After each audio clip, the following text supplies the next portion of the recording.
What if I told you that there are some brutally honest things about men that you need to know before dating them? And what if I also told you that if you do not learn these lessons now, you will have to learn them eventually, but you're gonna take the harder route, going through heartbreak after heartbreak, or wasting your time on a guy who clearly doesn't want to commit to you? If you would rather hear it than to live it, then this video is for you. Hi, my name is Jasmine, and on this channel, we talk all about becoming the woman of your dreams and building a life that you absolutely love. In this video, I'm going to be going through 10 harsh truths that every woman needs to know around dating and men. The moment you start dating and you really like this guy, your emotions will go crazy and it will be hard to act rationally. But these tips that I'm going to share with you will smarten you up and you'll be able to attract the best types of prospects this way. I've also included chapters for this video so you can skip around. You can also find the timestamps in the description below. And if you are somebody who's ready to do the real work, I'm not just talking about watching these videos, but actually transforming. I provide worksheets for every single one of my videos. In these worksheets, I provide in-depth journaling prompts as well as practical exercises to help you remove your limiting beliefs and to start writing out an action plan so you can start living out as your highest self today. The link to access these worksheets are down in the description below. Now let's dive into the video. The very first harsh truth is that if a man truly wants to be with you, he will move mountains for you. When a woman typically really likes a guy, she tends to psychoanalyze and overthink every little thing that he does. A woman would magnify every small thing just to try to convince themselves that he's into her. But deep down, you already know the truth. If you are constantly wondering, does he like me? Does he want me? Especially if you've been dating this guy for 3+ months, you probably have already a very clear understanding of your position in his life. If you are the type of woman that asks questions like, is he into me? Does he want me? Does he want to commit to me? You are probably someone who is already so passionate, and I know that you are looking for something that is beyond just a surface level connection. But if this man is not showing up for you, if he's not planning dates in advance, if he's taking you to McDonald's every single time you guys go out, that is not mountain moving energy. A man who truly wants to be with you will make that known to you. You will never have to wonder. Now, quick side note here, I'm not saying that every guy needs to die for you at the first date. That's not what I'm trying to say. But after the first date, pay attention to how his efforts progress. Is he trying harder every single date? Is he trying to prove to you that he wants to be with you? If you see that efforts are increasing, then he is into you. But if you see that his efforts are decreasing, then he's not giving his full effort. He's not doing the best he can to convince you that he wants to be with you. If he is saying things like, I'm just really busy, or I don't know if I'm ready for a relationship, or I don't really know what I want, those are very, very clear signs already, and trust him the first time he says this, because you waiting around, you trying to convince him otherwise, it's not going to change his mind, because the truth is that if a man really wants to be with you, he will make time. It doesn't matter how busy someone is, it is just a matter of his priorities. Men are incredibly simple, and if you are still wondering if this guy likes you enough or not, then ask your guy friends. I wouldn't rely so much on my female friendships because, female friendships are always trying to uplift each other and trying to make each other hopeful, but men would give it to you straight. And to go a level even further, if you have been consistently attracting men who are not prioritizing you, who are not choosing you, who are not giving you the love and support that you want, you need to start looking from within, because life is a mirror. Your beliefs about yourself, how you treat yourself, your own self-concept is what creates your reality. So would you date yourself? Would you choose yourself? And on top of that, if you want the flowers, if you want the romantic dates, if you do not give yourself that princess treatment, how do you expect the guy to do it for you? How can you expect princess treatment if you don't even treat yourself like a queen? Start showing up and start choosing yourself first. And when you flip the switch and you start recognizing how amazing your qualities are, how amazing and how much you have to offer to the world, the right type of men will start flowing to you. The second harsh truth is if you date a guy who struggles with his mental health, it doesn't matter how much he loves you, you will always come second. This is a little bit controversial, so I'm going to try my best to be as honest but as careful as possible possible in this explanation. Mental health and depression is something that is a very touchy subject. If you are in a relationship with somebody who is clearly dealing with depression, and on top of that, keep in mind, if he is not actively working on getting himself out of that space, he's not seeking therapy, he's not journaling, he's not reading books about it, if he is not actively trying to get himself out of that place, it is not worth it. It does not matter how much he loves you. It doesn't matter how much he wants to be with you. If he is constantly at war with himself, you will always come second. Your needs will come second. Your desires for more will come second. Even your dreams and goals, you are going to put that in the back burner all the time. It is not because he doesn't care, but it simply is because he doesn't have the emotional capacity to be there for you. Now, to be clear, I'm not saying that you should write somebody off just because they're experiencing a bit of sadness. No, because life is a combination of highs and lows. But the difference is, if he's been dealing with depression for a long, long time and he is not proactively getting himself out of that state, if he is not taking responsibility for his reality, then this relationship will only drain you. Never, ever go into a relationship thinking that it's your job to fix a man, to save a man, and heal him. That is not love, and he is not your own personal project. Being in a relationship with somebody like this means that you will always need to put your needs aside just to make sure he's okay. And typically, if a man is going through some sort of emotional experience, he likes to be alone. He likes to escape into his man cave. So that means that he's going to be emotionally MIA for quite a long time. And sure, you might be able to tolerate this for the first couple of months because you love him, you care for him, and you want what's best for him. But after 3 months, your needs, your goals, your desires, your thirst for more life, it will start erupting and it will come up. You will start to feel even more invisible, and you'll feel like you're giving so much and you're not receiving anything in return. Basically, TLDR, you're not going to be very happy long term. You'll be stuck in this weird place where you're constantly on standby in his life, and on top of that, you're like waiting for him to meet you halfway. And let's talk about energy too. When you're sleeping with somebody who's dealing with this emotional heaviness, that energy will exchange through the body, which means that you will start experiencing those heavy feelings as well. And if you are somebody who has big goals, big dreams, big desires for yourself, you want to live a bigger life, you want to build an empire,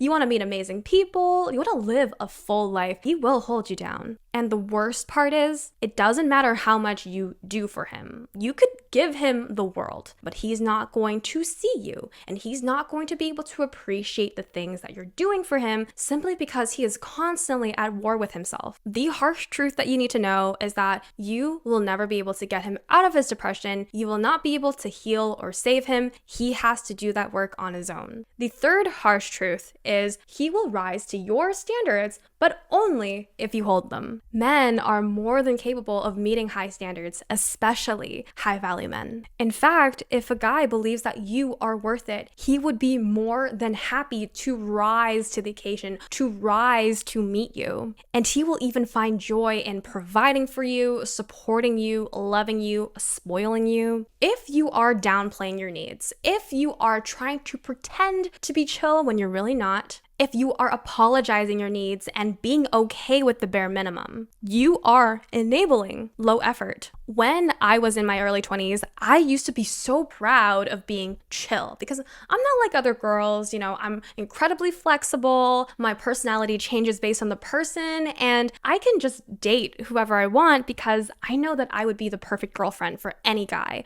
But that pride towards being chill is actually a reflection of self-abandonment. When you abandon yourself, you are making it known to him that your needs are not urgent. They're not really a necessity. The point of having standards is to vet because your energy, your time, your presence is valuable. It's limited. And you could be spending your time doing more amazing things like hanging out with your friends or working on your business, working on developing your career, but you are choosing to spend time, your precious time, on a man. And for you to have high standards around is critical because you are using this to vet for the right types of people. And having standards is about teaching people how to treat you. and he is always learning more about you based on your own internal standards. Ladies, do not be afraid of holding the title as high maintenance. If you've been told that you're high maintenance, it's actually a really good thing because it weeds out the weak. It weeds out the men that can't handle you, that can't love you in the way that you want to be loved. Being high maintenance shows that you actually care for yourself and you know what you deserve. And also the fact that you're not afraid to ask for exactly what it is that you deserve. There is absolutely nothing wrong with you for wanting more. If you want flowers, if you want a man to take you on nice romantic dates, if you want a man to really invest in you emotionally, to be there for you emotionally, if you want a man to understand who you are fully, those are not things that are too much. These are your own standards. When you start honoring your standards and you start honoring what it is that you want and you become authentically you, you will find that your pool of men that you attract will initially shrink and you will start to essentially filter out people that are not in energetic alignment with you. And yes, your dating pool might initially get smaller, but the quality prospects that you attract, they actually become a lot better. Your standards aren't just about how he treats you in the first couple of dates, but it sets the tone around how you are treated in the long-term partnership, how you want to feel, how you want to be supported. And you don't need to justify these standards to anybody. The fourth harsh truth is men do not fall in love through sex. Because this is what's happening biologically. As a woman, your oxytocin levels, which is your bonding hormone, spikes during sex. But for a man, it actually drops after sex, unless he's already developed feelings for you before intercourse. This is why casual sex hits so differently for women, because we also have to deal with the emotional turmoil and the attachment that comes with it. In today's culture, the word casual sex is just thrown around so easily. And while I am so here for sex empowerment and learning to experiment with what kind of things you like and you don't like, there is a level of honesty that you need to come to terms with when it comes to casual sex.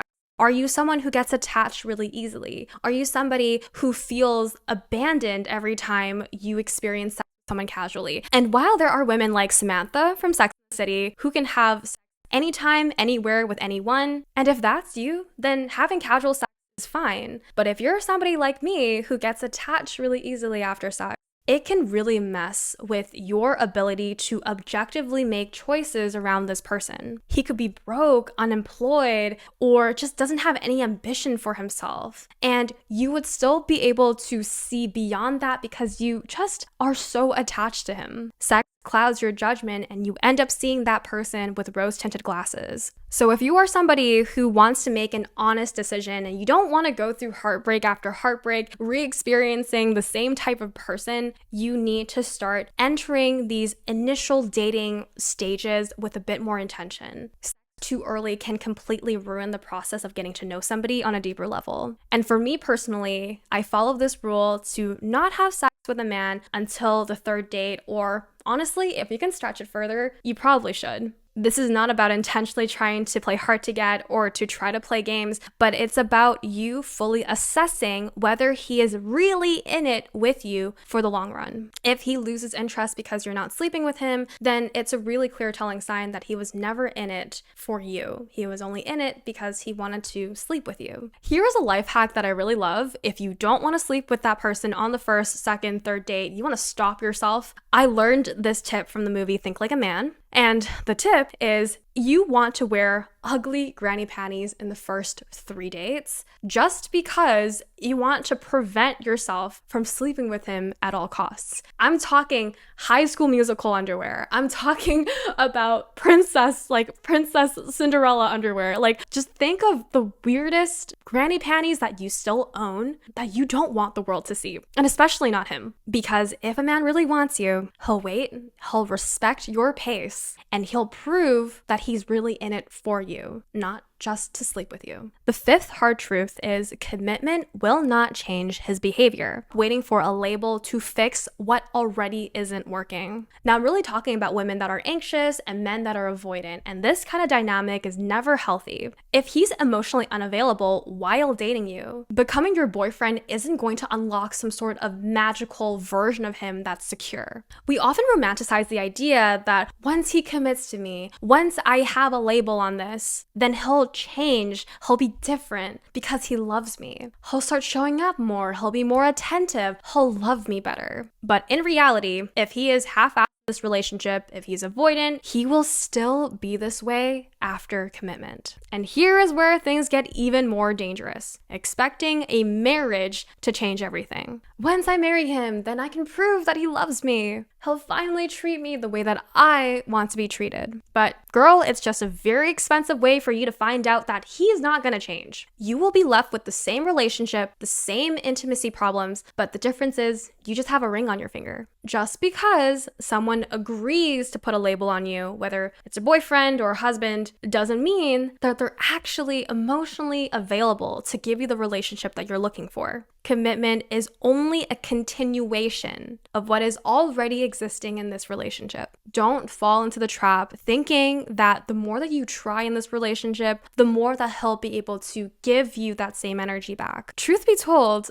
not every person can give you the intimacy, the depth, and love that you want. And that's not your fault, but it is your responsibility to walk away. So please, don't expect a label, a ring, to change his behavior because his emotional unavailability, his bad irks and quirks, they will only annoy you more in the long term. Never settle for the potential of what could be. Fall in love with what's real and in front of you right now. So choose a man who is already treating you like a queen before the commitment, before the ring, before the label. The sixth harsh truth is you should be the one choosing the man, not waiting to be chosen. I actually got this tip from my mom, and I was asking her what were some regrets that she had when she was in her 20s. And she said that she wished she was more proactive when she was dating. And she is a really beautiful, attractive woman, and she was also someone that was very subservient, agreeable, and she was very passive in her dating life. High-value women do take proactive steps when they are interested in a guy. There is an old school trick where women would accidentally drop their handkerchief or they would drop something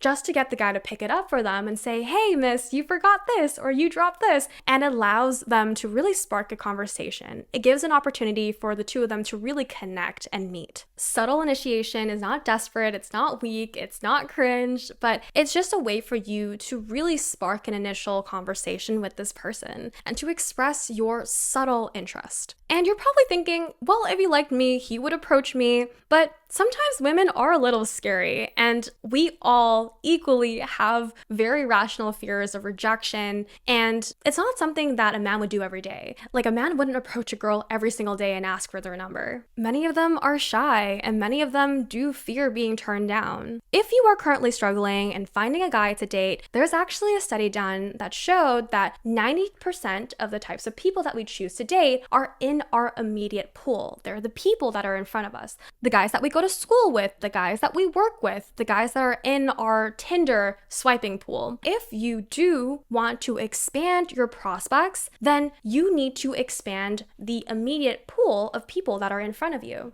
Go to new events, go travel, go rave, go meet as many new people as possible. Live in a brand new city. Love isn't always this romantic rom-com where you bump into this hot guy at a coffee shop and you end up marrying them the next year. And while that does happen sometimes, it doesn't happen for a lot of us. And while I do believe it's important to do the inner work to remove your relationship blocks, it's also important to put yourself in scenarios where you do get to meet more people, where you do get to expand the realm of people that you are meeting constantly. The seventh harsh truth is sometimes you are the problem. And I truly say this with love because once you can identify what your problem is, you take your power back. You actually have full control over your dating life again. If your relationships keep ending the same way, even if the guy looks different, even if you're living in a new city, a new job, a new dating app, the common denominator is you. So reflect on your experiences. Maybe you always got cheated on. Maybe you always felt abandoned. Maybe you always felt like your partners could not meet you emotionally.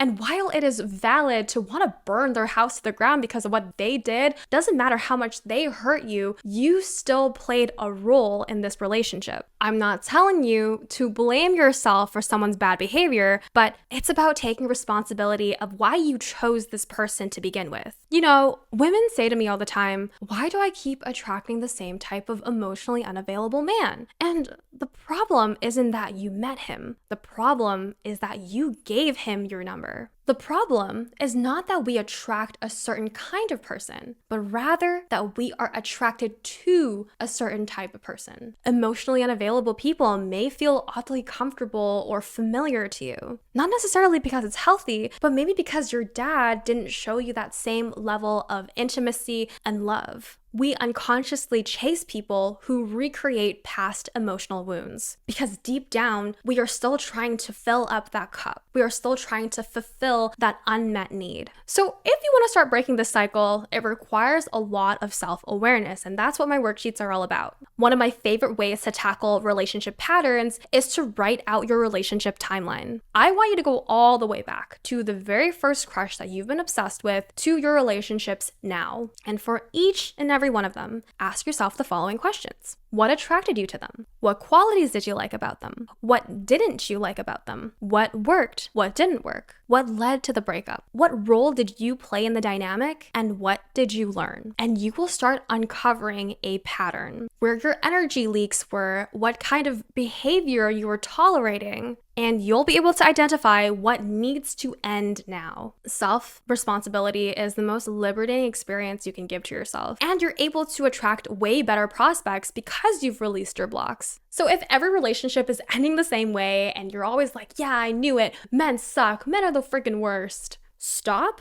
because that may be the very reason why you are attracting really bad men. It's that you are focusing your attention on this one belief that men suck, that men will wrong you, that men aren't honest, that men are the worst. You will constantly invite those people that prove that belief. The eighth harsh truth is if you're convenient, he'll keep you around even if he doesn't like you. And I am saying this because I have been there, honey. I was in a situationship for 2 years. And in fact, I actually had the opposite problem than my earlier point around labels. I was in a 2-year relationship with somebody who was doing all the right things for me. He took me out on dates, I met his friends, I lived with him for a little bit, I was really wine dine 69. He was treating me really well. But he actually didn't want to put a label on me. There was no true progression. We never had a conversation about labels. And I stayed because I thought that one day he would choose me. And what I learned in that process is that some men don't actually want love, they just don't want to be lonely. You need to understand that as a woman, you can offer so much, this emotional, nurturing energy that a man could never find in a bromance. And while he can be supported by his friends,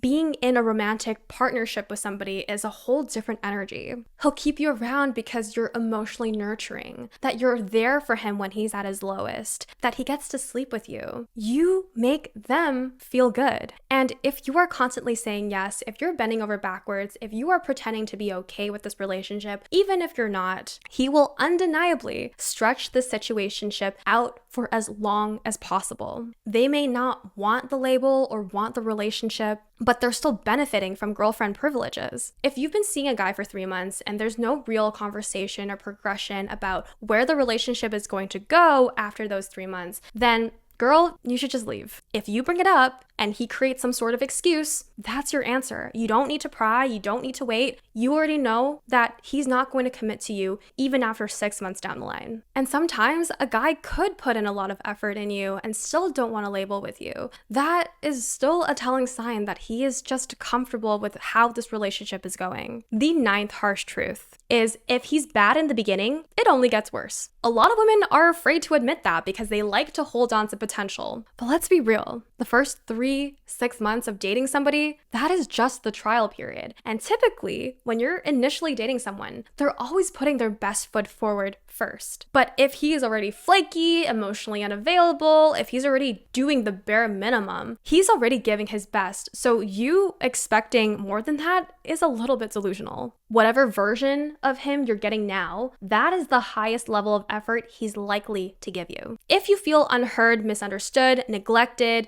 not even cared for emotionally, that sets the tone for the relationship. The first few months are simply about observing what kind of person he is. If you are already disappointed by month 3, how do you expect anything else to change by year 3? Because things won't naturally get better over time, but it will only amplify with time. The trial period is the most honest version of him that you're ever gonna get. The last harsh truth is that the more you are in your feminine, the more space you give a man to be in his masculine. Now, men do need to feel needed. And this is a harsh truth because it also requires you to do the work as well. We need to understand that for a partnership to really feel fulfilling, a man would need to feel more in his masculine and a woman needs to feel more in her feminine. So let's talk about us first. For a woman, we want to be taken care of. We want to be supported. We want to be worshipped. We want a man to really show us their devotion for us. And on the other hand, for a man to be in his healthy masculine, it is really important for him to feel needed, to feel important, and to be trusted. There are a lot of controversial opinions on TikTok about how you should never be responsible to make someone feel like a man. But I don't 100% believe that because I feel like as women, there is still a level of responsibility. There is still some things that we can do to enhance and bring out the best version of our partners. If we want to be more in our feminine, if we want to be supported by our partners, then we must also take responsibility of our feminine energy.